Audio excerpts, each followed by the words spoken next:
regarding rule group number 2. Today's October 12th, 2021, and the time is 2:02 p.m. My name's Chris Rouse. I'm the director of the Auto Industry Division, and I'm the executive secretary to the Motor Vehicle Dealer Board.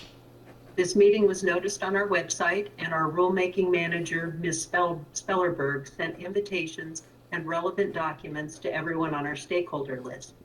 This meeting is being recorded, so I would ask each of you to identify yourself when speaking, and I would also ask that side conversations be avoided, as this will be picked up on the recording.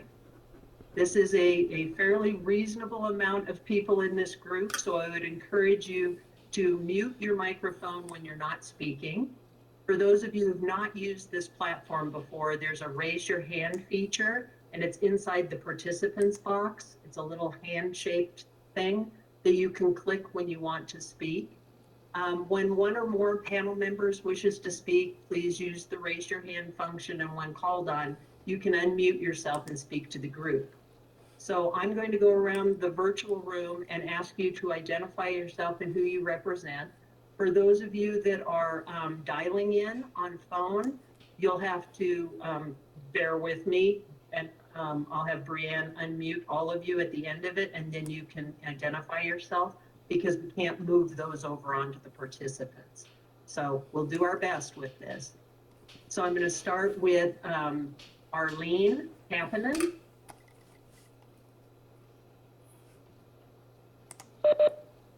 Arlene Tappinen, Meeting Recorder, Auto Industry Division. Thanks. Next, we have Beth Spellerberg. Hi, my name is Beth. I'm the Rules Administrator for the Auto Industry Division. And then we have Bradford Jones. Hello, everyone. Bradford Jones from the Colorado Attorney General's Office. I'm here representing the Auto Industry and the Motor Vehicle Dealer Board. Thank you. Next, we have Christine Staberg.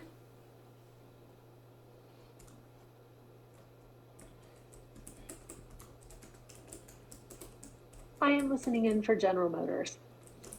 Thank you. Next is Gloria Breeden. Hi, Gloria Breeden, the Auto Industry Division, the background licensing team. And then we have Jared Mullins. Hi, Jared Mullins. I'm here listening in for Tractor Supply Company. And then we have Jeff Perry. Hi, good afternoon. Jeff Perry with General Motors. Then we have John Bowell. John Bowles, short line Sorry. Buick GMC. That's all right. Then we have John Opeka. Good afternoon, I'm John Opeka. I'm the agent in charge with the Department of Revenue Auto Industry. And then Josh Dexter. Hey, this is Josh Dexter. I'm a supervisor with the auto industry. And then Kendra Ainsley. Sorry.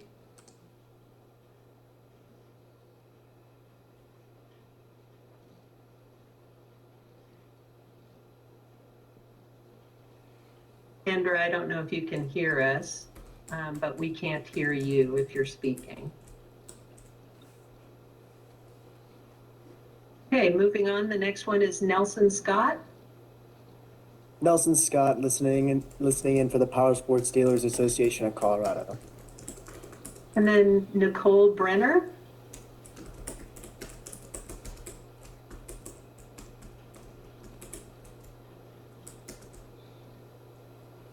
Yeah, can't hear you, Nicole. Hi, Nicole is, it says she can't speak. She's representing TSC. She's with Reed Smith Law Firm, and she's representing us in this session. So hopefully her bandwidth will get better and she can participate here shortly. Thank you. Fantastic, thank you. And then we have Todd Mall. Hi, Chris, and thank you for the opportunity. I'm listening in and would like to speak on behalf of John Elway Chevrolet and myself as a new car dealer. Thank you very much. Now we have 4 users that are called in on the phone. Brianne, if you could unmute all of those folks, and hopefully they'll be able to be heard by the group and can identify themselves and who they're with. This is Pat Watson. Hello to all of you. I'm with TrueCar. I'm just listening in. Thank you so much.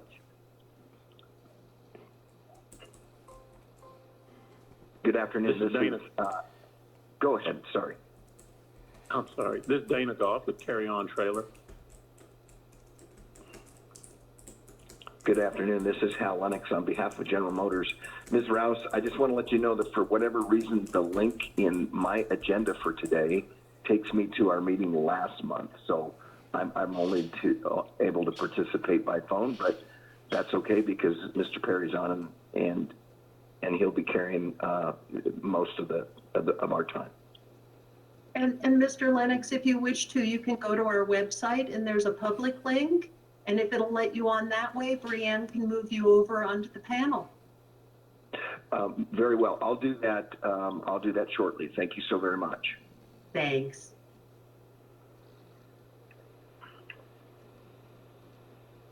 So is that everyone? This is Vicki Strada from Trailers Plus. Thank you, Vicki. Welcome. Welcome, everyone. We appreciate you taking time out of your busy day. So this is a stakeholder meeting to review rule group number 2, which was not part of our annual rulemaking agenda, but we received multiple requests to review advertising rule number 3 in light of the pandemic, global supply chain issues, and microchip shortages. This meeting is in response to those requests, and we will only be reviewing Ad Rule 3. Our work today will inform the draft rules that will be presented to the Motor Vehicle Dealer Board. It's important to remember that the Auto Industry Division can only propose rules. We're not the rulemaking authority. That is the Motor Vehicle Dealer Board. They're empowered by statute to promulgate rules. We need to remain consistent with our guiding principles.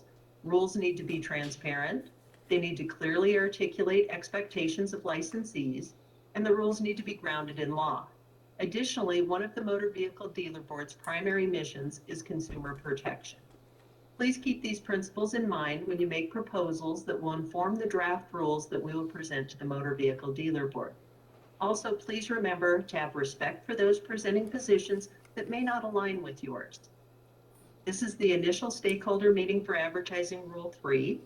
There are 2 parallel rules, one pertaining to motor vehicles and one pertaining to power sports vehicles. I would like to gain consensus if at all possible. This may require additional stakeholder engagement in meetings, or it may not. We'll see. This stakeholder meeting is scheduled for 3 hours. We'll plan to take breaks every hour or as needed, and we'll progress through this discussion. While we're doing that, our rules administrator, Ms. Spellerberg, will be trying to capture language and revise the base draft rule that was sent out to you. Ms. Spellerberg may ask you to repeat items or ask for language suggestions to modify the rules as we go along. This is a tough job, and I ask not only for your participation, but with your patience as we work through the drafting process. I will now call upon Mr. Hal Lennox from General Motors, as they are one of the stakeholders that is seeking changes to the rules. Mr. Lennox? Yes, thank you so very much, and good afternoon to everyone. We are pleased and thankful to be here today to suggest a rule change that General Motors believes is in the best interest of our dealers, and indeed all motor vehicle dealers. Along with Ms. Payberg and myself, as you know, Mr. Perry is on. Mr. Perry will make the presentation, Ms. Rouse, if that's okay. And if it is, then I will turn the floor over to him. That is quite all right. We are anxiously awaiting hearing from him. Well, good afternoon again, everyone, and thank you very much for the time today. Pleasure to be here, and this is our first time before this body, so thank you for your patience with us. And I think, if I'm not mistaken, you have already circulated the proposed language changes to Rule 3. And so for the moment, I will skip that description and kind of get into the reasoning that led us to request that proposed change.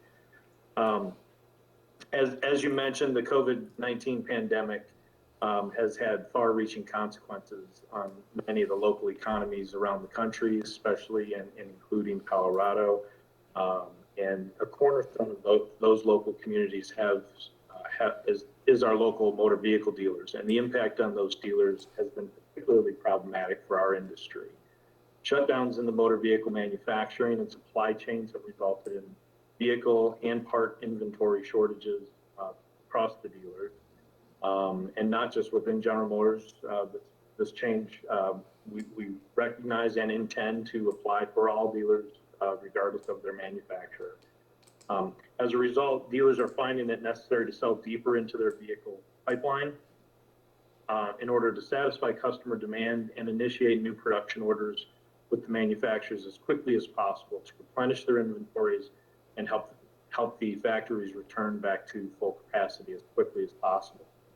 In addition to the shortages that the dealers are experiencing, at the same time, online shopping and purchasing for vehicles also increased in popularity due to COVID-19.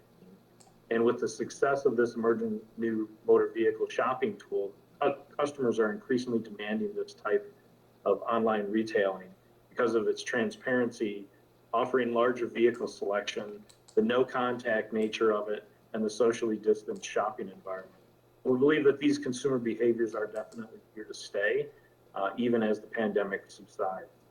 Because of this, GM took a closer look at the state laws and regulations in all 50 states to determine if there were hurdles to the online shopping experience for our dealers. And through that evaluation, it was determined that a handful of states had laws or regulations that needed some degree of modernization to keep pace with the changing industry.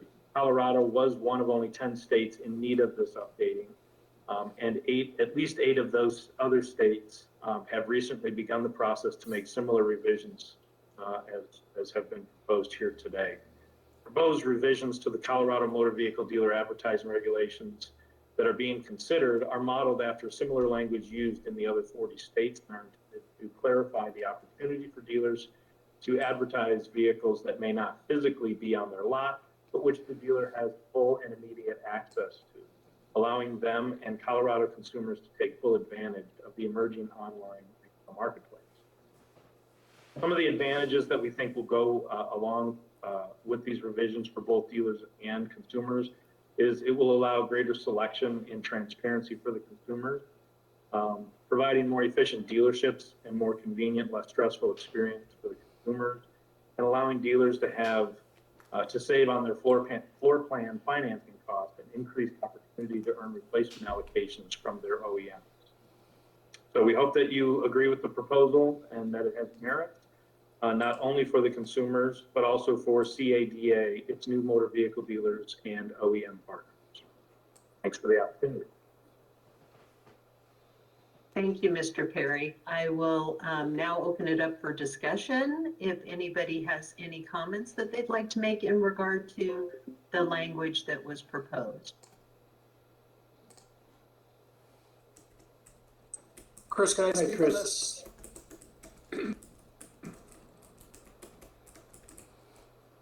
Matthew Groves.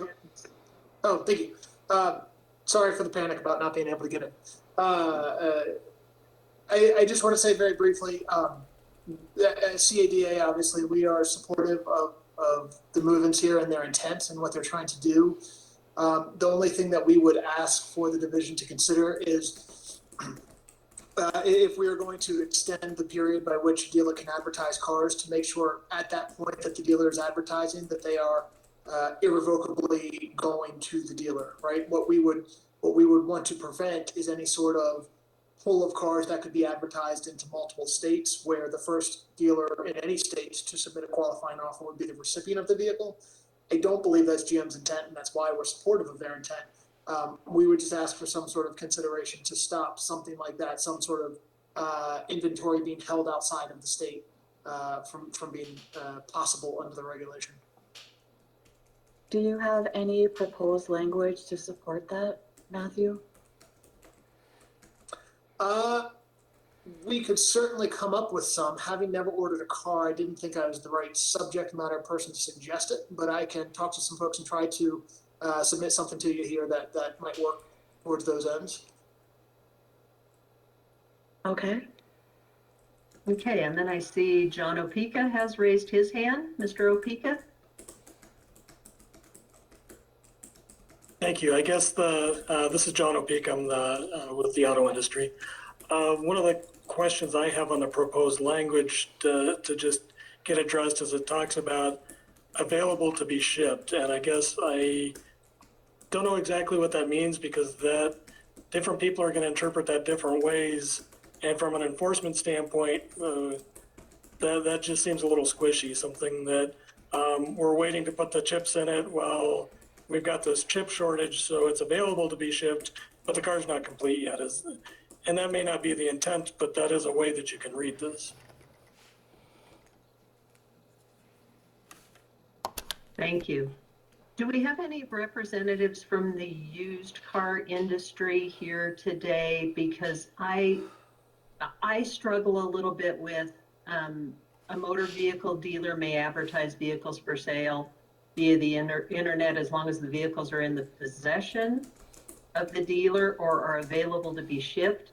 That kind of leads me to believe that maybe other car dealers could advertise vehicles that they don't have in their possession that are maybe in, you know, some other dealership in New York or something's inventory. So I don't know that this is specific to franchise dealers or that this is open to all dealers.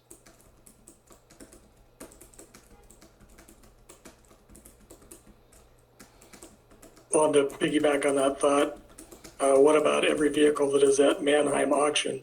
Because in theory, that vehicle is available to be shipped. Mr. Mall, you have your hand up? Oh, yes, thank you for the opportunity to address the rulemaking committee and ultimately, hopefully, the board on this. I am in support of this change in language.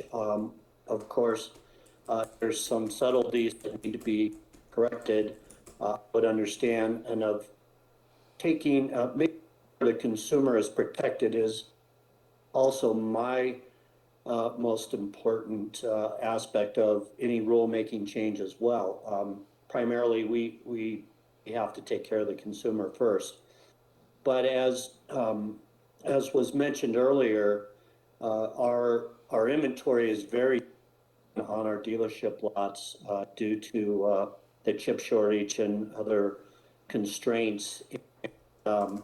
So in my experience as a new car dealer, once the vehicle has an identification number, a VIN, that vehicle is a vehicle we have ordered, and it is only going to come to us. I mean, obviously there are drop ship opportunities, which would still be a vehicle in our control from the manufacturer all the way to the lot.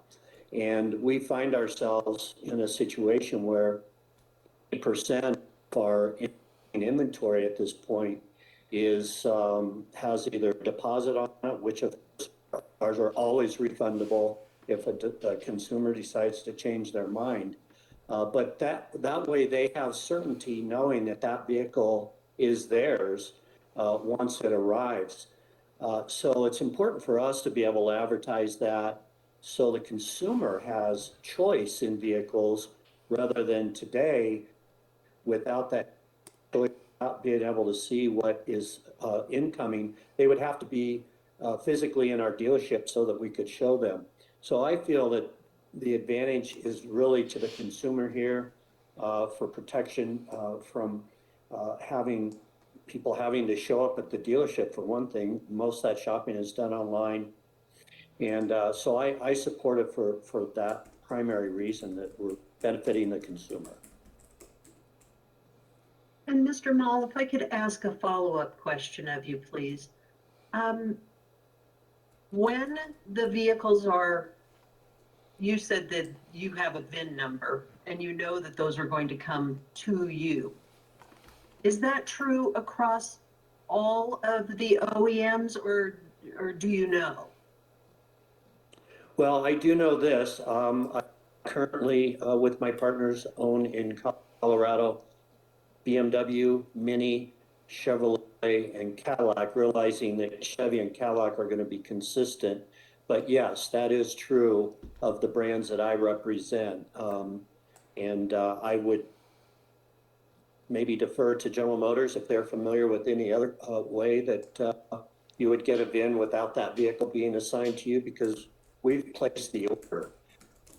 And so they accept that order and begin the process to build, and they identify or assign a VIN number, that vehicle is coming to us. That is 100% with the brands that I represent.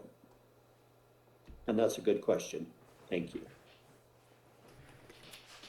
And is there someone from General Motors that maybe has some insight into how other OEMs are and could maybe provide a little clarification for the group? Sure, this is Jeff Perry again. I can't officially speak on behalf of any of the manufacturers. I can say that I am not aware of any other process that the other manufacturers are using. In the discussions that I am regularly involved in with other manufacturers, where we discuss issues around allocation for new product and the ordering process, all of our discussions seem to indicate consistent process among the manufacturers. Thank you very much, Mr. Perry. The folks that are on the line that are from Trailer Plus, I think it was, is that true for trailers, or can you expound a little bit on, if there's any problem with adding the words, because we currently have the vehicle has to be identified as to year, make, model, dealer stock number, and the new proposed language is or vehicle identification number. Is that true for trailers? If someone could help the group with that question. This is Nicole Brenner with Reed Smith on behalf of Tractor Supply. I apologize, I had some connection issues earlier, and I think Jared introduced himself. And I'm happy to defer to Jared on how the actual stocking works. But we don't have an issue with the General Motors proposal and those proposed changes, and understand what the OEMs are trying to work through there. We actually would have another issue to raise with the working group that I think would speak to your question, and I'm happy to speak to what that issue is generally. I think it would answer your question and then explain what our current issue is with the regulation, if that's okay. But I don't want to take us off track if you'd rather I wait. Go right ahead, Ms. Brenner. I appreciate it. Yep. So speaking on behalf of certain trailer dealers, including Tractor Supply, but the situation would be the same for several trailer dealers in Colorado and throughout the country. Our concern with the advertising rule is namely as to utility trailers and advertising those on the internet for sale in Colorado. As you know, Colorado, like some other states, certainly not the majority, but like several other states, includes trailers within the definition of motor vehicles. And this sometimes results in unintended consequences as to trailers, which is why the majority of states have carved them out entirely from motor vehicle franchise laws, or several states have carved them out as to specific rules. And so for this rule, we would actually request that it be amended to include an exemption from the requirement to advertise the year and dealer stock number. And so if the proposal that you have in front of you as to VIN would move forward as well, I would expand that request to include the VIN for advertising of trailers specifically over the internet. Several Colorado licensed trailer dealers operate national websites that list the trailers that are available for purchase at their stores across the country. So these websites are not individual store websites that show stock just for that store. And so with all of the features and differences that are available for a regular motor vehicle, those don't always exist, especially as to the utility trailers that I'm talking about. think an open flatbed utility trailer that you would put a lawnmower on. So what you're seeing online, if we were to advertise our whole stock of utility trailers, you would have the same exact listing several times. And then you would be changing website inventory across the country for a sale in just one store. And I understand that the intent of the rule is to protect consumers from thinking that they can buy a certain vehicle and be brought in for a different vehicle being available. In the case of the trailers that I'm talking about, there aren't those options or add-ons, especially not that would increase the price of the trailer to the consumer. And so the advertised price of the trailers for the model shown, that wouldn't change. And so a stock number or VIN doesn't provide added consumer protection in that case. And so the exception, again, that we would ask for would be as to advertising the year and the dealer stock number as to trailers advertised online in Colorado. And Ms. Brenner, if I can ask a follow-up question, please. Yep. The trailers, do they have a model number? Like I'm getting an XYZ flatbed trailer. Do they have something that's kind of a generic descriptor that's not, maybe that we could work some sort of language into here that would still be viable for everybody who's trying to use this national pool of advertising? You're asking if there's something different than the dealer stock number? Yeah. They do have the equivalent of a dealer stock number. I don't know that it accomplishes any purpose by putting that online because it doesn't differentiate from one vehicle or trailer to another. It's not showing you any difference from trailer to trailer. And so instead of Tractor Supply saying, these are the 6 kinds of trailers that you can buy here, they would then be listing on their website, here's 100 of the same exact trailer, just with different dealer stock numbers. Does that make sense? Gotcha. Thank you. So that number does exist, but I don't know that it's helpful because there would be no difference. And if you sell that one trailer at a store in San Francisco, you're then removing it from a national website, the same as you would in Denver, Colorado. Thank you for the clarification, Ms. Brenner. Yep. I appreciate it. Yep. John Opeka, you have your hand raised? I do, and I guess what I would look at is how can we, I understand where you're going, but we also have trailer dealers like recreational vehicle trailers where you have different swings in the price and the types of trailers that could be $200,000. So how do you keep the concerns that we have there while still allowing, yes, I can see what you're saying, a 20-foot utility trailer is a 20-foot utility trailer. Right. But how would you propose we write a language so that it doesn't put consumers at risk on the other end of things? Yeah, absolutely. So speaking from a national perspective, because I have worked on trailer issues across the country, states do it differently. And so if the work group is amenable, I'm happy to put options of draft language on paper for the work group to consider at a next meeting. But we're certainly not asking for an RV or a camper trailer to be included in this exemption. What I'm talking about is utility trailers, cargo trailers, maybe something that would qualify as a heavy duty trailer. And every state describes those differently, defines them differently, but I'm not talking about an RV trailer or a camper trailer. Like a 5 by 8 foot utility trailer is the primary issue, and other things that you would classify as a cargo trailer. Thank you very much, Ms. Brenner. Gloria Breeden, you have your hand raised? My concern would be, what would stop the dealer from telling the consumer, that's not the 5 by 8 trailer that's advertised. This one's the regular price. If there's nothing to tie it in via stock number. I'm sorry, are you saying, like when they get to the store? Right. Okay, understood.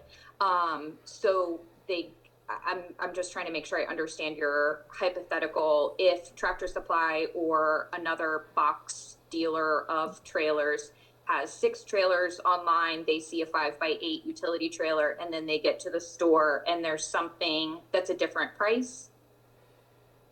Right. Okay.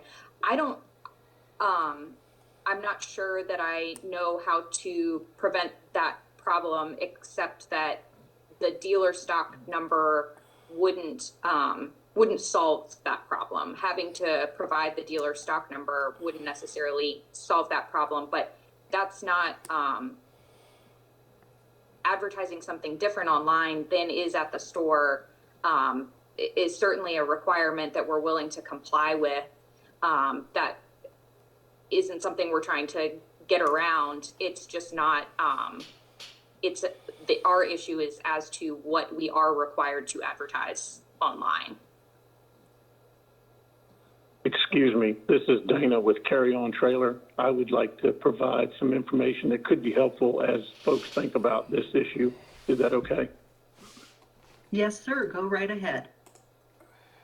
So the one, I'll do my best to be concise. So the stock number issue, if you just eliminate that for just 1 second in your thoughts and understand that the only trailers that are listed online through big box dealers are all what they call skewed items, which is the Tractor Supply, for example, or Lowe's or Northern Tools specific part number. And every trailer with that SKU number listed online is identical. So there's not a SKU number that would have different options where the consumer would see this product online, and when they get to the store, it would be different. If they came in and asked for SKU number or part number in a big box retailer that they saw online, each one at the store would be identical. Should the product not be on the floor, when they get to the store issues a rain check for that exact SKU at that exact price. And then that way, there are no bait and switch. It's identical SKU each and every time. So that particular part number and SKU would never be any different.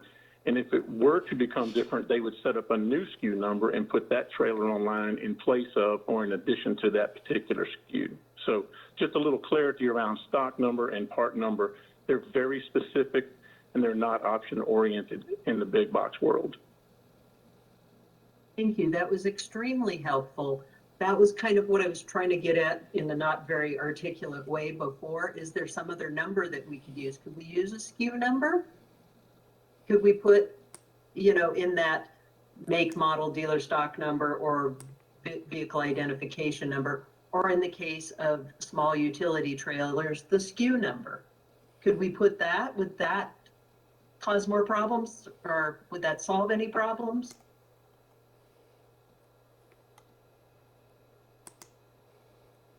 This is Jared with Tractor Supply. Yeah, from our perspective, if you go onto our website today, you're going to see the SKU on the website. So, it's something that maybe Nicole and I could consider when we're proposing a language back to you guys. So can we think about that a little more and get back to you on that? Most definitely. I think that that could maybe work from our aspect as far as the enforcement portion of the program, and for the consumer protection, you're at least identifying what kind of trailer they're getting and at that price that you're advertising. So that could potentially be a direction we could go, or you could work on some language for Ms. Brenner. Yeah, that sounds good. We'll take that back and consider it, and I can incorporate that into language for the group to consider. Fantastic. Is there any more discussion? Gloria, it looks like you've got your hand up.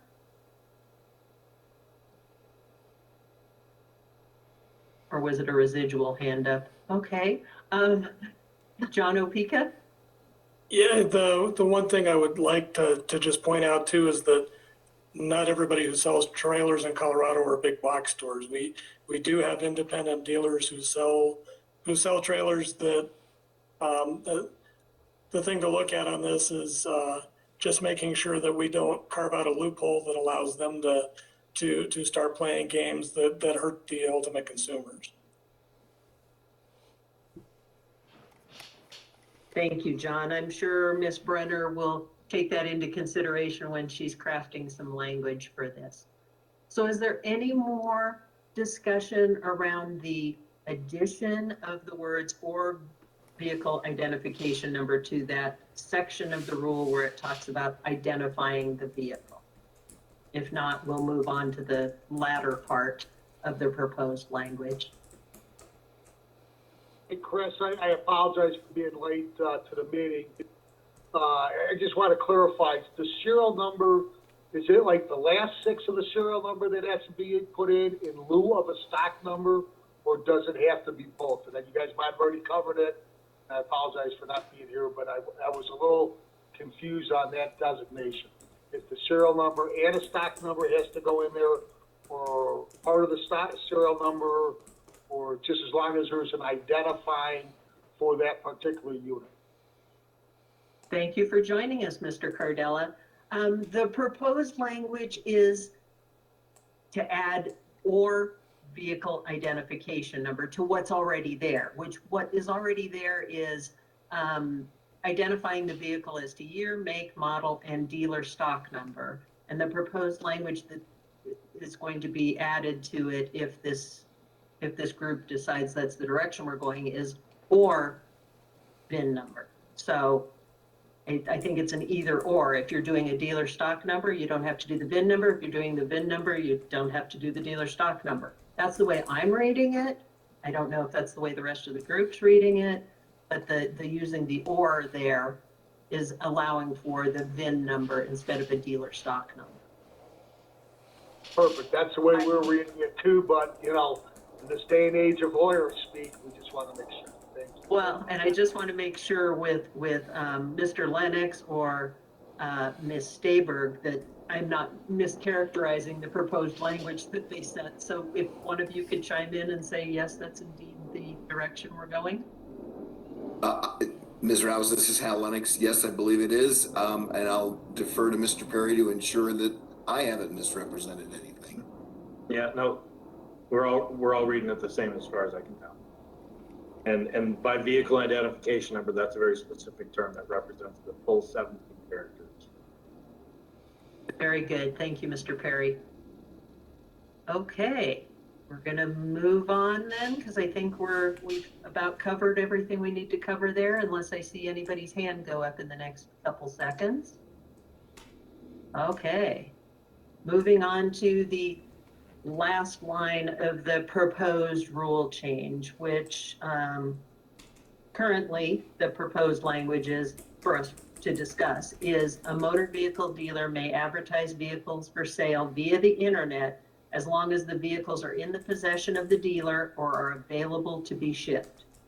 So there's a lot to unpack there. I'm going to be quiet and we'll wait for one of y'all to raise your hands and unpack some of that.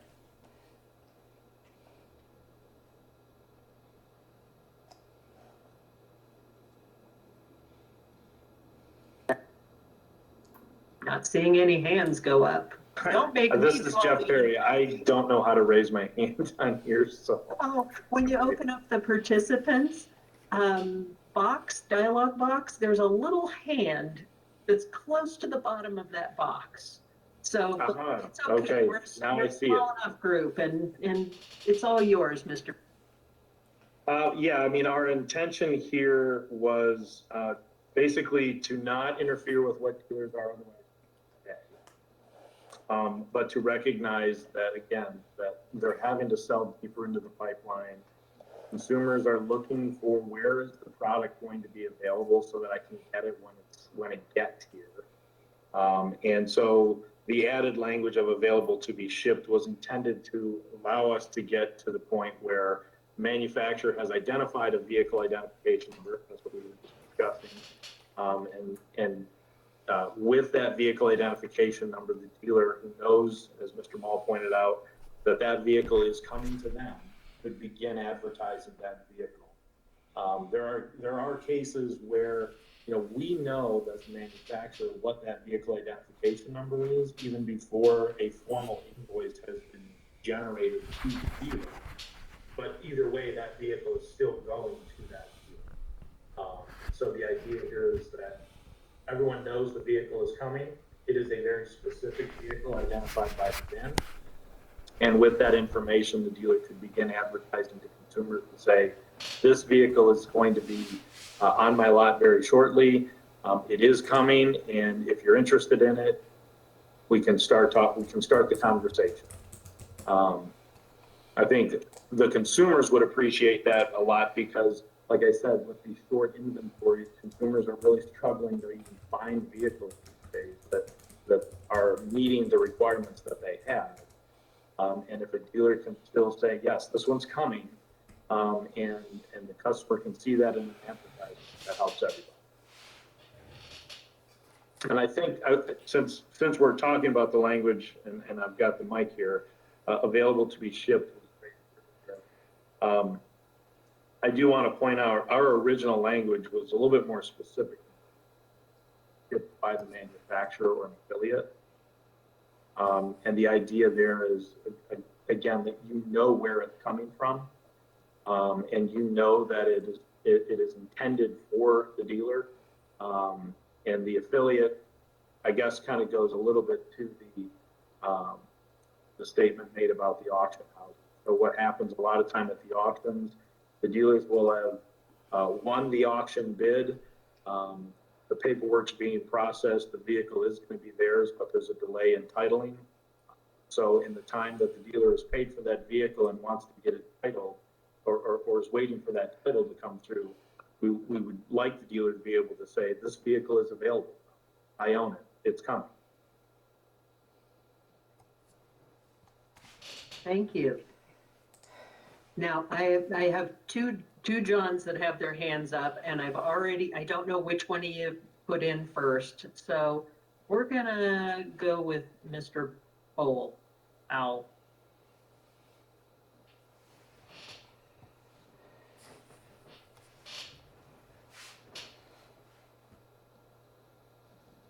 Can you hear me? We can now, thank you. There we go, sorry. All this technicality stuff here. Again, John Bowl and my partner and I own Shortline Buick GMC and Porsche of Colorado Springs. But again, one thing I just wanted to make sure that I got out here today is that, this global supply chain doesn't just, as we all know, it doesn't just affect cars, but it also doesn't just affect the chips in cars. It's all the other materials as well that go into the making of them. So that whole supply chain has dwindled, and it takes time. Apparently, it's going to take a lot of time. And from all the industry reports that we're looking at now, are telling us this isn't going to get rectified well into next year. And I wish I had a crystal ball and I could say it was going to be second quarter, third quarter, but at this point, we don't know. And again, with pre-selling cars, and again, we're just trying to streamline the process for the customers and make it more efficient. And I think anymore, knowing what's available and what's coming in, you're not going to see inventory levels like they used to be. I mean, I don't think you're going to be able to go to any automobile dealership and find 300 or 400 of one make or model sitting on the ground. In fact, actually, my partner and I have been doing this in Denver or in Colorado since '72. So in 49 years, that used to be the case years ago. There wasn't a lot of vehicles on the ground. But all we're trying to do is make the shopping process simpler, especially for both the dealer and the consumer, and make it efficient. They can come in, they know what's coming in, they can put their hand up to it, put a deposit on it, and once that car gets in, it's available for them. So, but again, the whole point of this is, to me, is that we're just trying to make things simpler for the consumer. Thank you, Mr. Bowl. John Opeka? Thank you, and this is just more because I don't know. What is the time frame between the manufacturer knowing what the VIN number is and it actually ending up on the dealership's property? Are we talking days, weeks, months, years? What's the average time frame? John, that's a good question, and I'll just jump in there if you can hear me. Same thing. There we go. I can see it now. Once we have a VIN number, it will never be months. It would be weeks.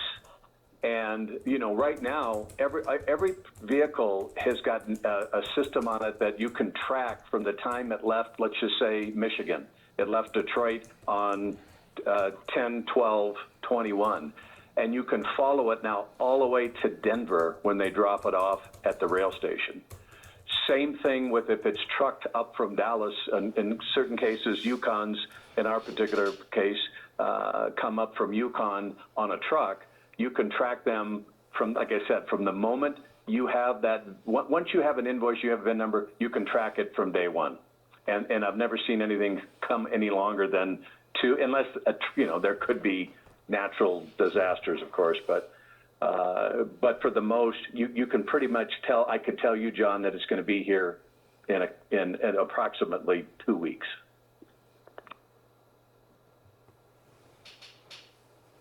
Thank you. Mr. Groves?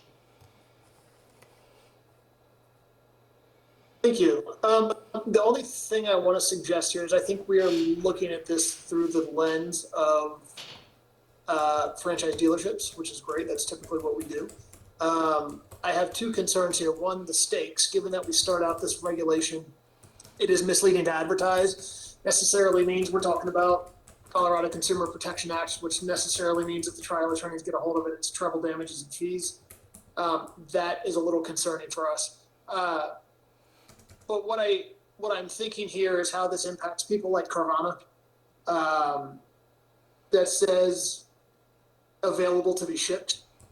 And I think that's where part of my concern comes in about these cars could be shipped in Georgia, where they're actually licensed to be a dealer, and they don't get shipped out here until there's a valid order in. And there might be competing dealers from competing states trying to put those orders in. So I'm wondering, from a policy standpoint, if anybody from the division would object to a slight modification here, where maybe we say a motor vehicle dealer may advertise vehicles for sale via the internet so long as the vehicles are in possession of the dealer, and then period, and say, for purposes of this regulation, possession means, and we can go in that far to include available to be shipped. If we can sort of say, VIN numbers in our world necessarily means they can't be diverted, but something along those lines to prevent the non-traditional manufacturers from setting up a system like that. And would you have some language that you would like to maybe send to Ms. Fellerberg that kind of captures that for the next group meeting? We can absolutely do that. And I agree, the addition of the "it is misleading to advertise" is going to open the door for treble damages in civil type arenas. So we haven't had that language in there before, so maybe we should have a conversation about that too while we're at it.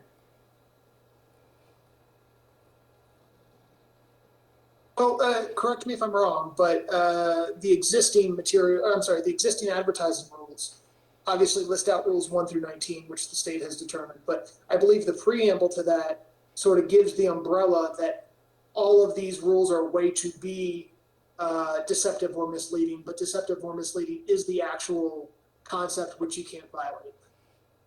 So, I mean, I'm not necessarily bothered by saying it's misleading here, because I think we say that earlier in the rule already.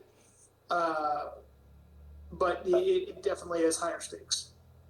Well, and we always go back to the statute that it's predicated upon, right? So just looking at the statute really quick. I think the statute just says the following are unlawful acts or something along those lines.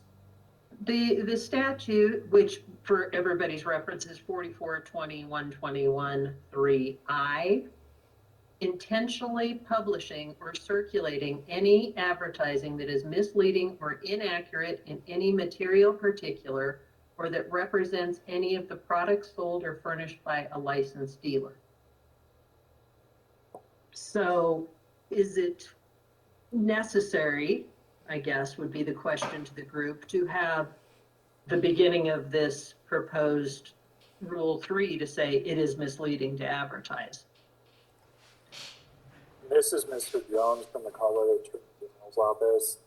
I don't think it's necessary because, as Mr. Groves pointed out, there is a preamble at the beginning of the regulation that states advertising shall be construed misleading or following particulars.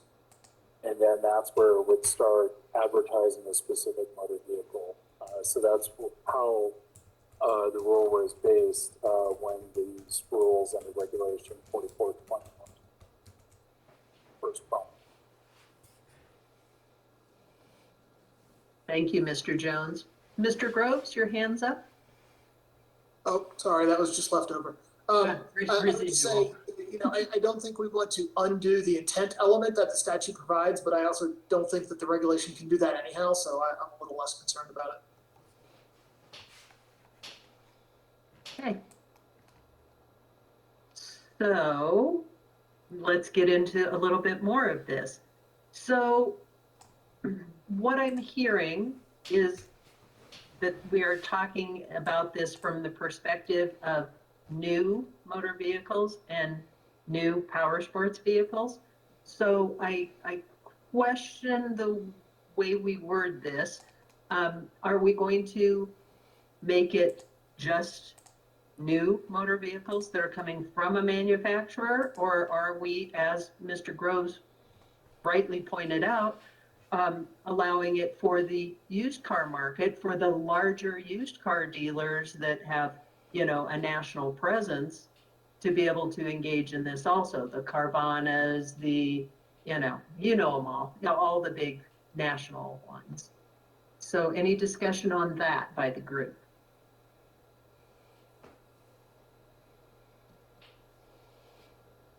Mr. Perry. Yeah, sure. I will say that when we prepared our proposal on this, our intention was for new and used, because the dealers are experiencing shortages in both new and used. And the dealers get a significant number of their used vehicles through our off-lease program, which goes through the auction houses that I was describing earlier. I think that goes a little bit to why our original proposed language had the limiter of available to be shipped from the manufacturer or its affiliate. The affiliate would be, in our case, GM Financial. So in our take on this, our intent was to go both new and used, but with a limiter, understanding that, as Mr. Groves pointed out, that there would be some concerns with some of these national used car companies and where those vehicles are coming from. So that would be our take on it. Thank you, Mr. Perry. Mr. Dexter. Good afternoon, this is Josh Dexter from the auto industry. I guess a concern about the dealer inventory, you were describing it like a national Carvana type dealer that has multiple locations throughout the greater lower 50 states. I guess my concern would be that, when you go to that website, when I click on, Gary's national used car website or whatever, and I view the inventory, it needs to be clear what inventory is out of state. If I see, oh wow, they have this year, make, and model and car that I want, and the only one I know of as a consumer is the one over here in Inglewood. So I go to the lot in Inglewood and they tell me, oh yeah, that car is at our dealership in Washington State, and it'll be several days, before it can get here. So I think that we'd run across this one other time with the dealer who had it was a state very close to ours, But they did have a breakdown of, you could go look at the inventory at the location here, or you could click on the location that was out of state, then it would show you the inventory there. And then it was really clear that the car that you were interested in was in Washington. And so that kind of took some of the concern that a consumer might have when they go to that lot and they're told that the car is not there. I thought that they did that pretty nicely. Matter of fact, you couldn't even see that inventory that was in another state unless you clicked on show other locations. So it was pretty good how they did that. But we all know shipping's not free, right? It costs money to send a car from Washington to Colorado. So I guess what if they ship that car from Washington to Colorado and you go hands-on and you go to look at the car and you're like, nah, this car is not as good a shape as I thought. I don't want to purchase it. Is there going to be some kind of required down, a non-refundable something? I mean, those are all concerns that I would have with that. Thank you. Is there any discussion on some of those points? Because I think some of those are very valid points as far as consumer protection goes. I think right now we'll take a 10-minute break and we can formulate some questions and some discussion items for when we return. So if everyone would please return at 10 minutes after the hour, that would be perfect. Thank you. Hi, puppy girl. Oh.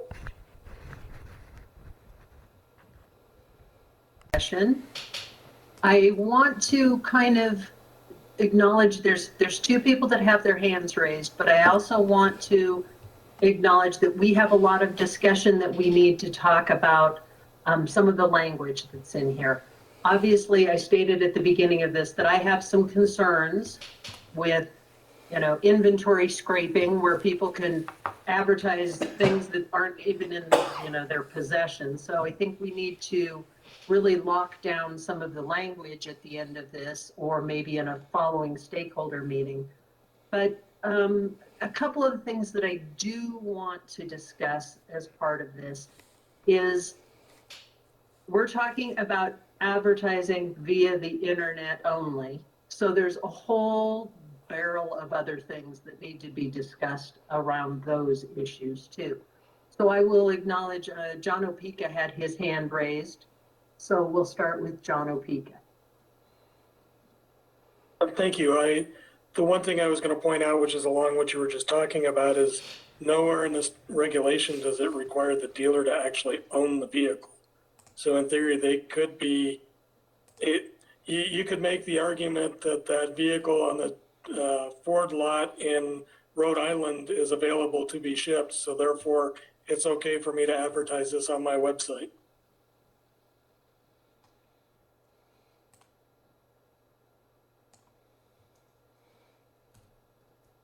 Any further discussion about that? Because that is a concern of people advertising things that they do not have. Like, let's say there's a dealership in Georgia that has the car that my customer is looking for on their website, and I'm going to sell it to them and not even have ownership of it yet. It could be problematic, and it could be a big bear trap for consumer protection. Mr. Perry, you have your hand raised. Yes, thank you. So again, going back to my comment earlier, that's originally why we had the qualifier in there that it had to be available from the manufacturer or their affiliate. Because, well, first of all, if I think you said the Ford dealer down the street has a vehicle and I want to sell that, not available. It's, that other Ford dealers would have to be willing to ship it.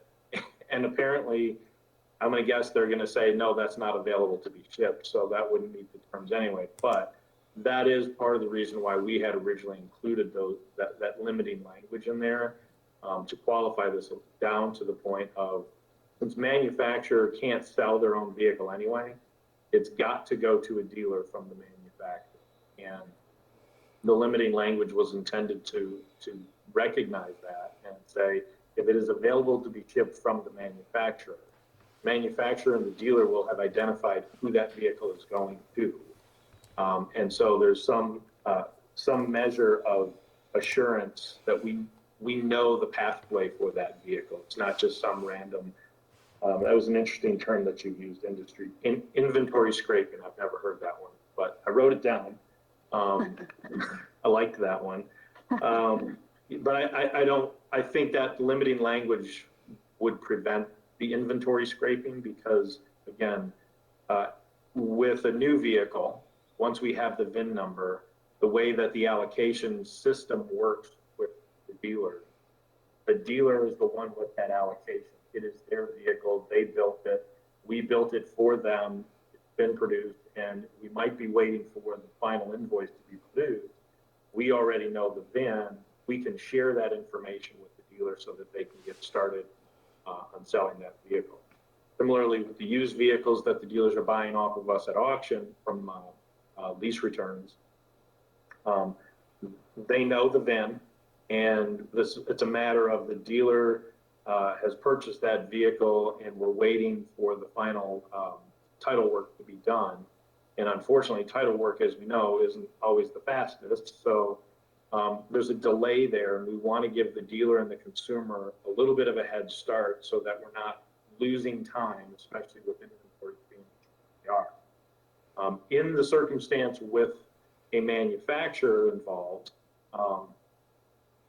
I know, are able to identify both the location of the vehicle that was mentioned earlier by Mr. Dexter, I think. We're also able to identify, if necessary, an approximate time frame for that vehicle to arrive. And we can work with the dealer on making sure they have that information. Thank you, Mr. Perry. And for the benefit of the group, this language that was sent out, this proposed language that was sent out to everyone was kind of an amalgamation from various different folks. If you have that language in front of you, could you share it with the group, Mr. Perry, that you guys had proposed, if you have it handy? I have it handy. Give me a minute or two just to dig it out of my phone. Okay, because I have too many screens open. If I open one more, this whole thing could go down the House of Cards. In the meantime, while you're looking for that, Mr. Cardella and I have had conversations about inventory scraping and about third parties who are advertising things that they don't have in their possession. Mr. Cardella, do you have anything to contribute as far as that goes, some of the concerns that we've discussed in the past? Well, I think our concern is there are these sites out here to make themselves look like they're larger or have more vehicles listed on their sites. They will scrape, which is take the inventory from other dealers' sites and put them on their site without the dealer being aware of that. Part of the rules is when that car is advertised, it might be available, it needs to be available for 5 days. That creates some problem with it. If somebody sees that on the site and that dealer had actually not wanted that vehicle advertised any longer, how do we address those situations? Personally, I think because of the day of the age of the internet, I think the 5 days might go down to maybe 2 days.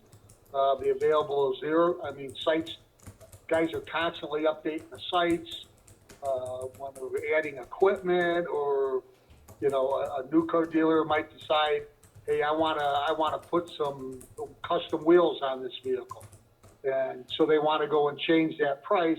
Well, now they got to wait 5 days before they can do that. I just think we could change that time frame. And how do we not hold dealers responsible when their sites are scraped and they have no knowledge that their vehicle's been listed on one of these third-party sites? Is there a way to protect them against that? And, you know, because, I mean, as Matthew pointed out in the earlier language, you know, these lawyers are always looking for an avenue to go after an easy pickings. So that's all, that would be my input on it. We need to kind of address the third-party sites. Also, I do have one other question. You know, I mean, these rules are being changed for these trailers, but trailers have been sold in the state for many years. Why is it all of a sudden that we have to make all these changes for the trailers? I mean, has something changed as part of their manufacturing and their delivery process? Because your language of affiliated partners, I mean, coming from the manufacturer affiliated partners, that would be anybody who deals in your trailers, whether they be in Colorado or Nebraska or Georgia, correct? Ms. Brenner, are you still on the line and are you able to address that question? Thank you. I might have to, I'm here, I might have to ask Mr. Cardella to repeat the question. I just want to make sure that we're talking about the same thing. The language that's in front of you, the proposed rule change that was circulated is not the language that I'm talking about as to trailers.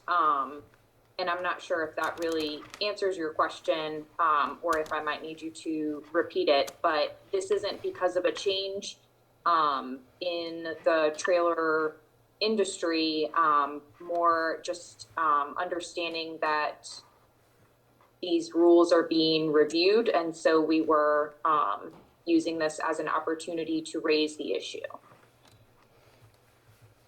That's all I'm looking for is a clarification why these rules are coming out to. I think Mr. Opeka made a valid point earlier about the SKU numbers and how they're not used by the independent, the smaller trailer places, yet they're still advertising utility trailers, and that's what we're trying to eliminate. You know, our rules have worked very good out here for a long time, so I was just curious of why the sudden change. I understand what you're saying. I think also the difference between a local dealer who likely doesn't have a national presence and might have a website as to just their store is different than a national dealer who's operating one website. And I would hope that that would help consumers by allowing the national website to be able to sell in Colorado. You're increasing the availability of trailers and making sure that there's competition in a way that's helpful to consumers. But I think that's sort of the difference in the business model. And I'm not speaking for the local trailer dealers. I'm sure they can speak for themselves, but if they are operating a website, it's just as to the inventory in their store, which is different than a national dealer. This is Vicki Strada for Trailers Plus, and I think we have some concerns on the sort of vagueness of the availability to be shipped language if we take that in conjunction with the new language that Ms. Brenner proposed that removes the requirement for the dealer stock or VIN number. I think, you know, in the car situation, if you have a VIN number, then that consumer knows it's going to that store, they have some certainty. But if that's removed in the utility trailer arena, it takes away all that certainty to consumers. So I think we would be opposed to adding that language as to utility trailers.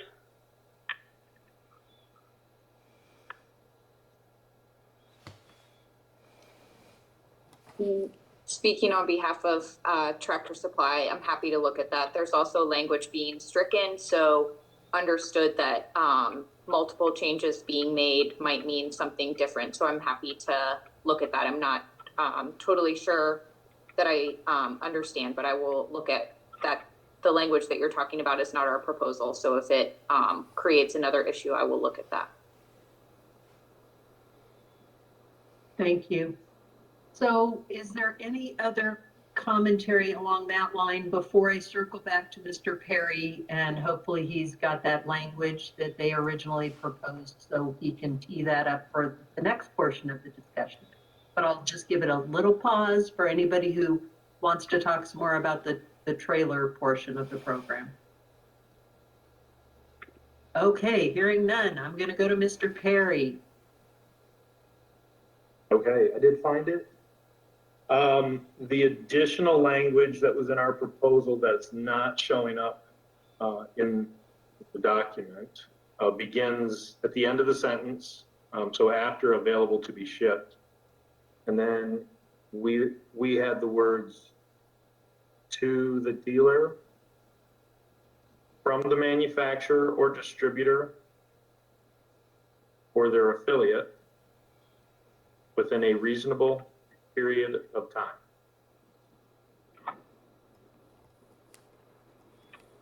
Okay. So, Mr. Groves, you have your hand up?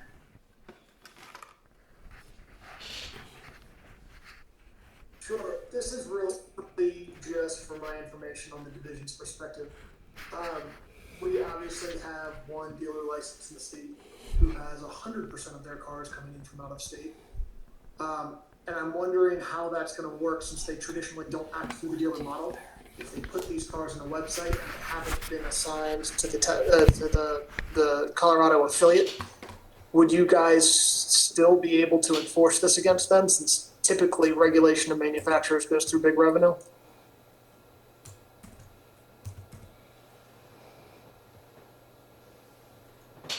I'm not sure that I totally understood. So could you rephrase that just a little bit differently? So honestly, it's Tesla, right? One dealer license, 5, 6 locations, all the cars come from California. When you go on the Tesla website, it doesn't necessarily tell you that these cars are not in Colorado and they may or may not be available to be shipped for all of the people that have, Cybertrucks or whatever reservations in, and get these emails every month that says your car is not available to be shipped. And, honestly, we don't know when it will be. Would that be an enforceable violation under this regulation? Currently, the particular manufacturer that you speak of has a dealer, and so we require them to sell through the dealership. Manufacturers cannot sell directly to the public. So, because obviously that's where the bond lies, is with the dealership. Therefore, the consumer protection is there with the dealership. So I don't think that this would change.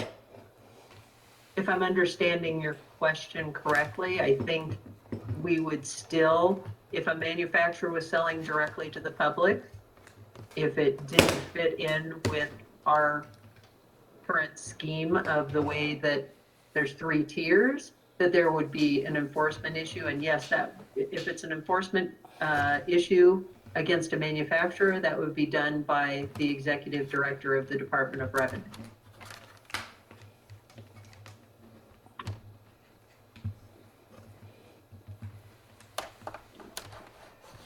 Mr. Perry, it looks like your hand is up. If it is, that's a mistake. I will take it down. Oh, okie dokie, it's a residual hand raise. That's fine.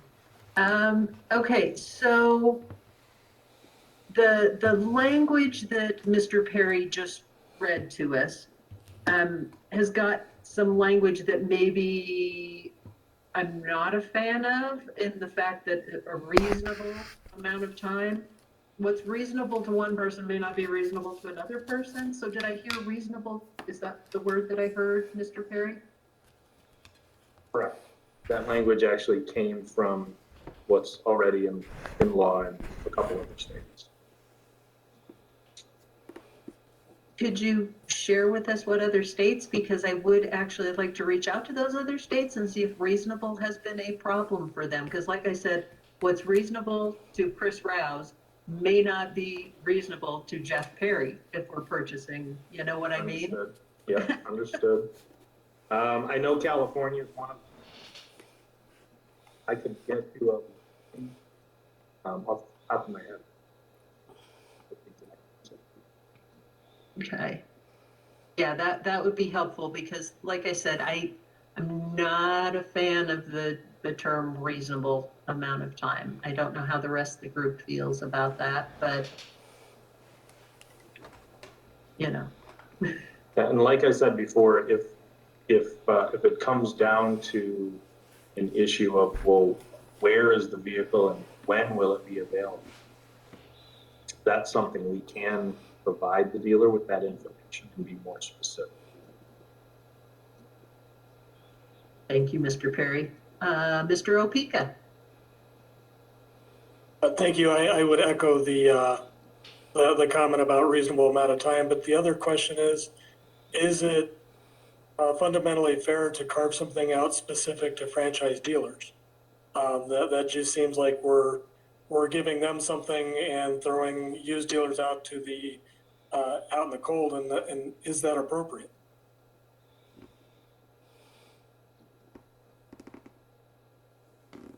Mr. Cardella, any comment on that?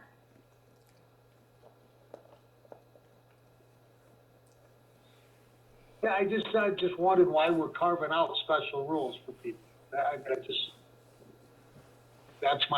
was my concern earlier. Why are we here creating something new? Is there a need for it? Has there big of a call for a change in among the industry? And I don't think there has.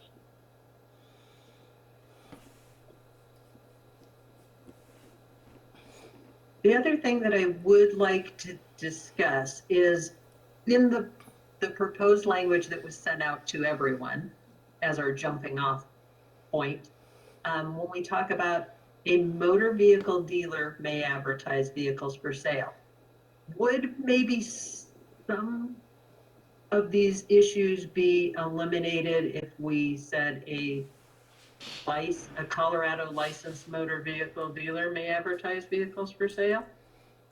Or is that making it more muddy?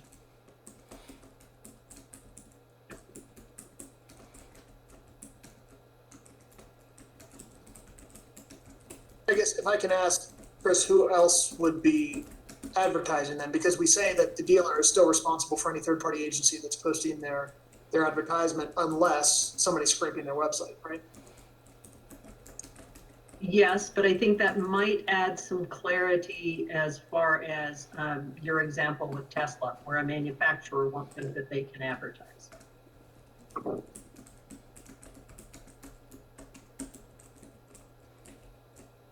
Or does that just make it muddier?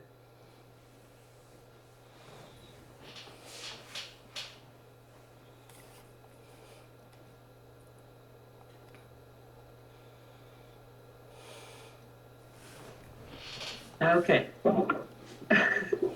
Not hearing any more discussion on that. So I guess we're to the point where, and this is going to be really hard for Ms. Fellerberg, so I want you all to really be cognizant of that.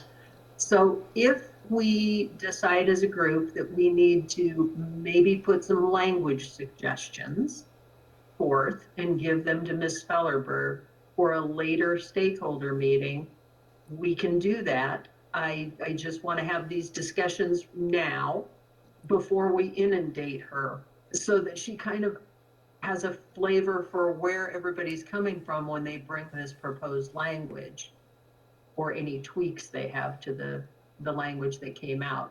Ms. Fellerberg, do you have anything you want to add to that? I don't, but thank you for the clarification to the others. Appreciate it.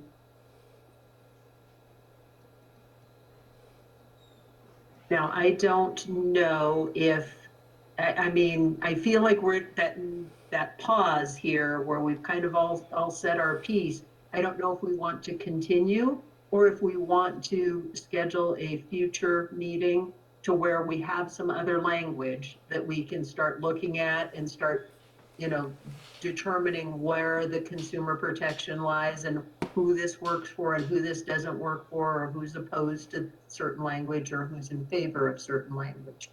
So I will leave it up to the group if you want to continue to have discussions or if you want to throw out some new language or some tweaks to this language that we can discuss at a future meeting.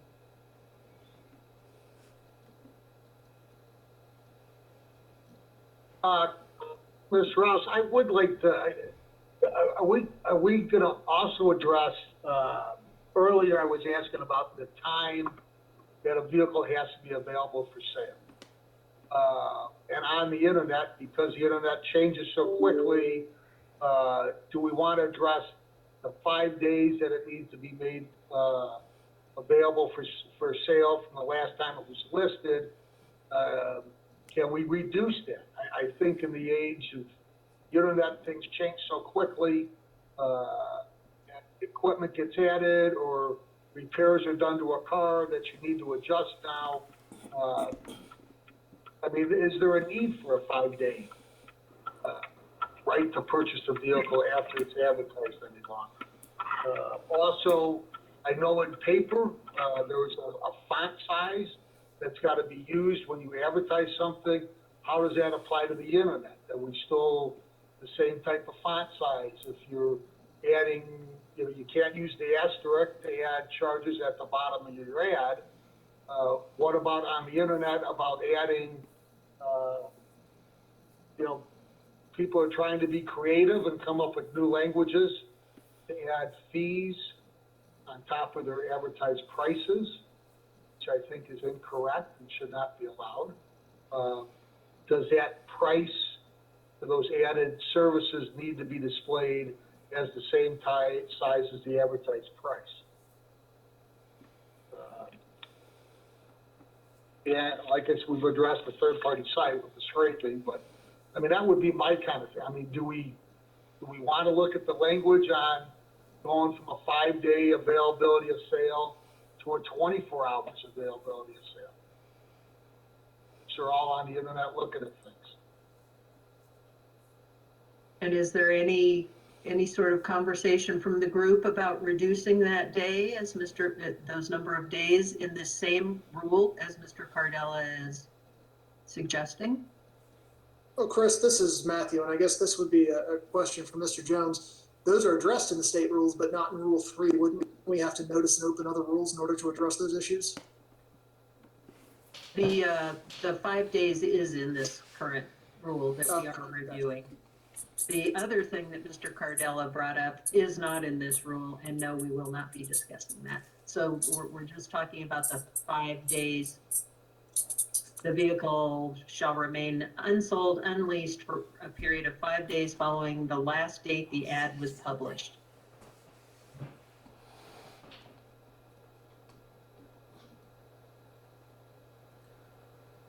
Did I step on you, Mr. Jones? I'm sorry. No, you didn't. I agree completely. Thank you.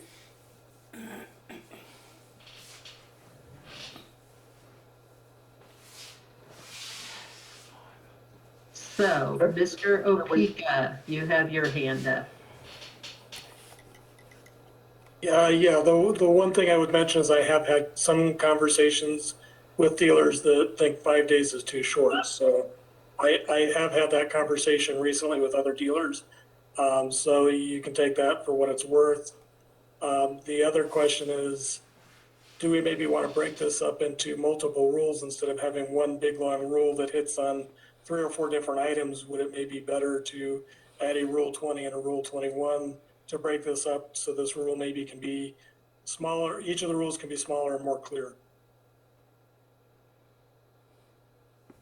Thank you, Mr. Opeka. Mr. Groves?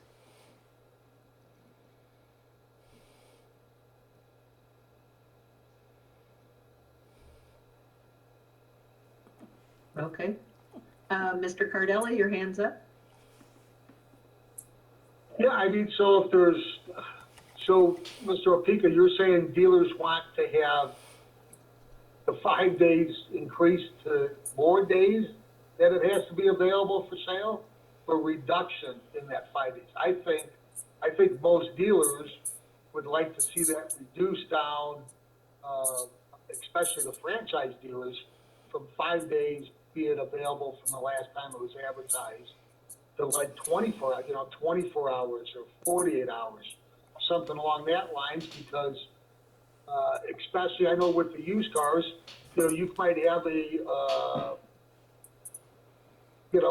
situation crop up where you got to do repairs to a vehicle, and you had it advertised and you weren't aware of that. Now you got to spend money on it, and if it's you gotta sell it for that price for 5 days, whether or not it's listed on that site or not. I mean, once you advertise it and put it on there, 5 days, a lot of things can happen in 5 days. So I think needs to be looked at, and a reduction in the availability of the price that car needs to be sold at. Ms. Breeden?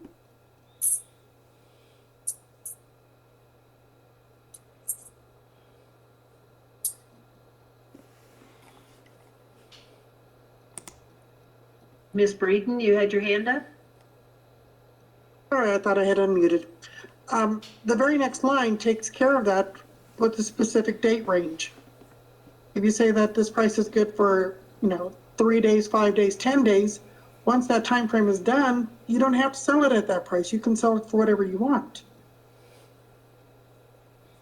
No, I understand it, but it says 5 days. It has to be a minimum of 5 days from the last time it was advertised. So if you did a repair, like you put tires on, or, you add something to increase the cost, you still have to offer that vehicle for sale at that price for 5 days. Not if you have the specific date range. If you say this price is good for 5 days, you advertise it's good from the 1st to the 5th. On the 6th, you can raise your price.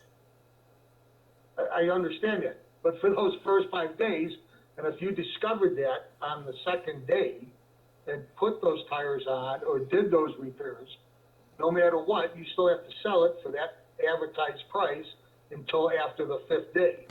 That's why Well, no, you're getting hung up on 5 days. It's 5 days from after it's been advertised.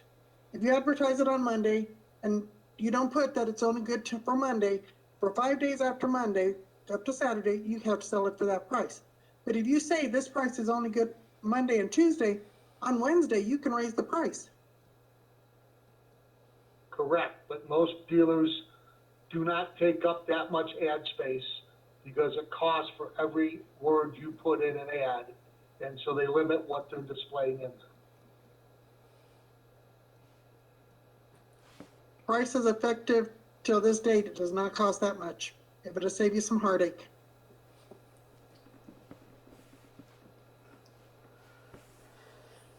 Any further discussion on the 5-day language that is currently in the rule? Okay, hearing none. Is there anything else the group would like to discuss today before we start talking about next steps?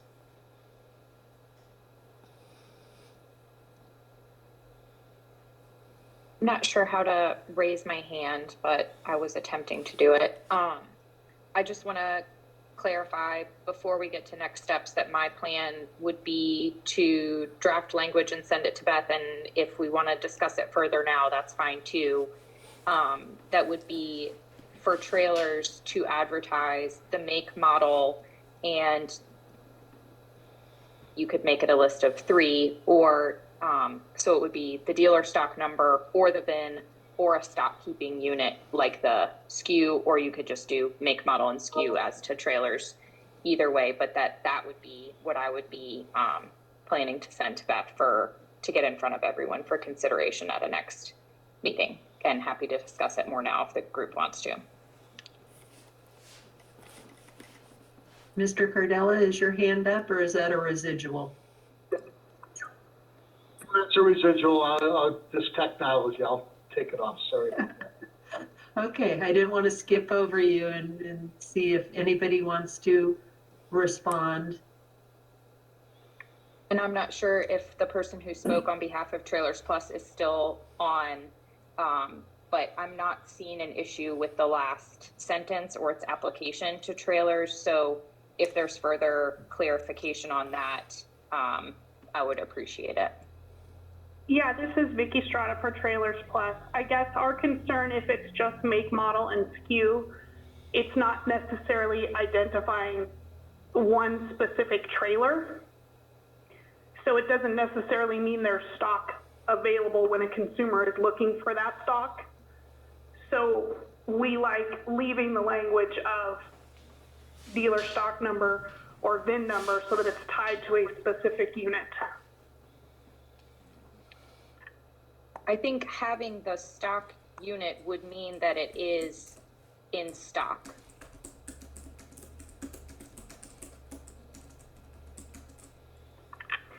I mean, I guess we just have to see your language. When you say make, model, and SKU, to me, that's not tied to a specific trailer. So if your language covers that issue, then that probably addresses our concern, but we need to see the language.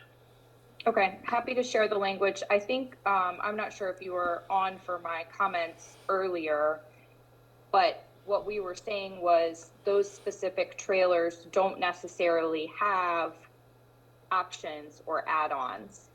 And so I don't know if Dana is still on from Carry On either. He explained it very well, that those trailers are the same. So while they might have a different dealer stock number to what you're saying as to one trailer, a 5x8 foot open bed utility trailer, it's the same trailer with the same make and model. There wouldn't be a difference when you get to the store or when you purchase it online. So it's just a matter of not listing it 100 times because you have 100 trailers. So that is, I guess, that is what I am proposing. I'm just not sure that I understand why it would be a concern. Is that trailer actually available? Because I also heard rain checks discussed. So, I mean, I guess we're just wanting to make sure that the trailer that's advertised is actually available to the consumer at the time it's advertised. It is available and in stock at the time it is advertised. It might not be at every location.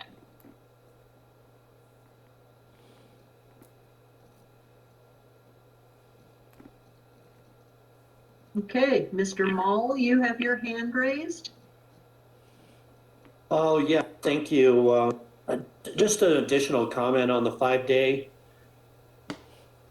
rule, and certainly respect the, as it is written. I think it's probably a little outdated with the, the internet pricing and the way that we do business today.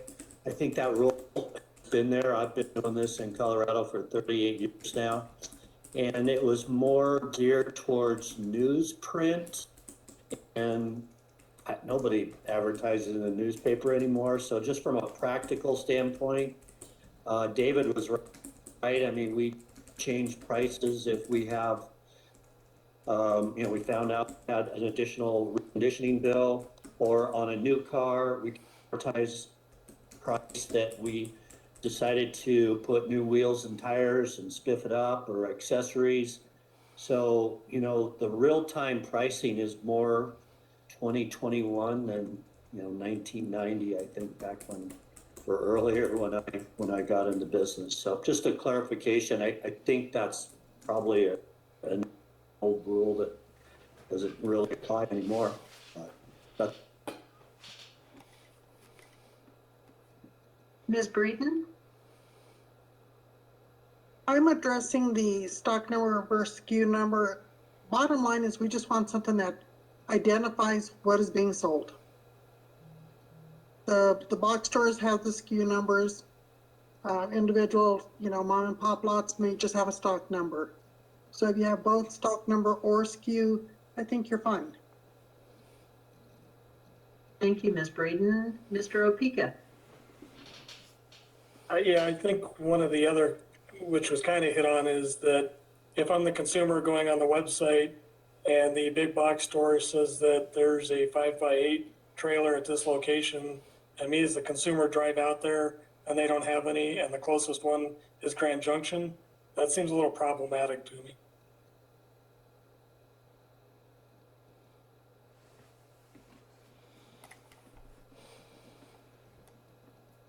Thank you, Mr. Opeka. So we've kind of flipped back and forth between a couple of subjects. So let's hone in on do we want to have folks who are questioning the 5-day period, provide some input and some written comments or suggested language to Ms. Spellerberg, and then we can discuss that at the next meeting. Does that sound like a plan? Okay, so we will move off of the 5-day portion of the program, and we'll have some language that's going to be sent to Ms. Spellerberg by the folks who want something other. Now, Mr. Jones, could you talk a little bit about best practices for responding to Ms. Spellerberg, please? Absolutely. So I apologize if I have to turn off my video. It's because of low bandwidth, so I apologize if I have to turn it off. Please let me know. I just wanted to take a moment and talk about best practices in terms of engaging the stakeholder process and providing your responses. First of all, thank you for all participating here today. What I would encourage you to do is take a look at the proposed language that was sent out by Ms. Spellerberg and start from there. Generally, what we've advised from our office to state agencies as well as stakeholders is when you're submitting your responses or thoughts, really be specific in what you're responding to. So if you're providing a response, even if it's in email format, break it into different sections. So, you know, for instance, the first section could be, I'm concerned with this proposal. And the next section could be your proposed language. And the third section could be your additional questions that come up as you draft. That way, Ms. Spellerberg can take the proposed language and start incorporating it together to the extent that's possible. If it's not possible, then there may be another stakeholder meeting where all of the proposals are kind of laid out, but that is kind of up to the division to discuss. One thing I would encourage you to do, and this is something that we encourage all of our clients and stakeholders to keep in mind when going through the rulemaking process, is to look at the drafted language and try to determine if it's easily understandable to licensees, but not just licensees, members of the public as well. So to the extent that requires other formatting, schematics, or as Mr. Apika indicated, maybe an additional rule in your mind that would help alleviate some of your concerns. Make sure to lay that out, but also articulate why you're making that is an appropriate way to kind of lay out the materials. That will make it easier for the division staff to understand what the thought process is and to really consider and weigh options. And then additionally, in stakeholder meetings, sure that will help drive the conversation a little bit more clearly on why certain changes were proposed. So with that, those are my best practice tips and suggestions. I'm happy to answer any questions you might have. Thank you, Mr. Jones. Does anybody have any questions along the lines of what Mr. Jones has just suggested? Okay, hearing none. I want to probably try and nail down a date for our next meeting. I know people are going to they're going to need a little time to draft what they want to propose or send in to Ms. Spellerberg, so I don't want to cut any of it too short. So, that having been said, would we be able to do a second stakeholder meeting on this subject as soon as the 28th of this month, or is that too soon? If not, we'd be looking at maybe November 9th or November 10th. I will leave it up to the group to raise their hand and say, if you think that the 28th of October is too soon for you to be able to formulate it and for you to send it in and give us a little time to review it and compile it and send it out, to me, it seems a little bit of a short turnaround. I would prefer to do November 9th or November 10th. But I am amenable to whatever the group thinks is best.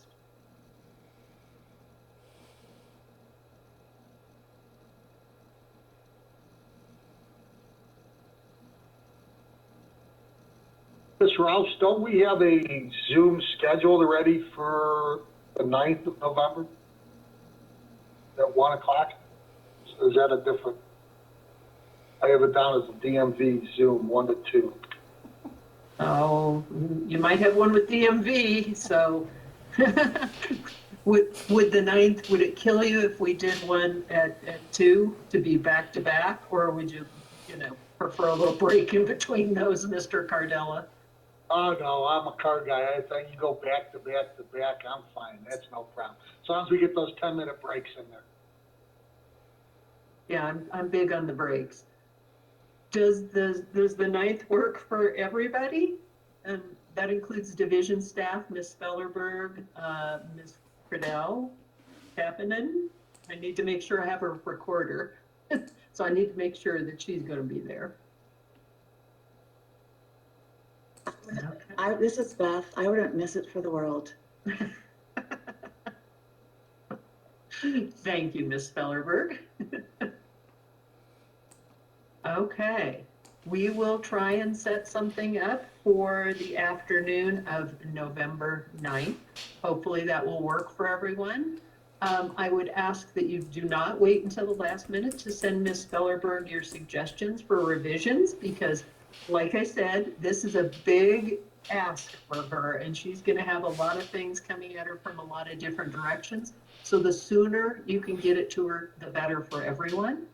And I would just like to thank everybody for coming today, for participating. I really appreciate everybody taking time out of their day.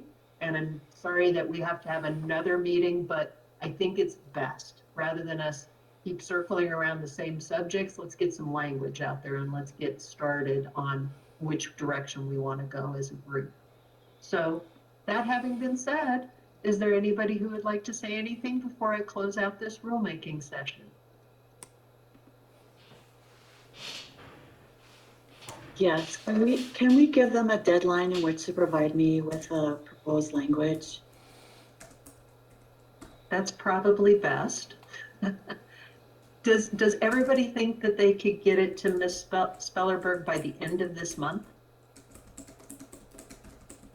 Wonderful. Thank you so much. Appreciate it. Okay, well, thanks again to everyone. This concludes the stakeholder meeting, and I thank you for your participation, and I'll see you all soon. Thank you. Thank you. Thank you. Thanks.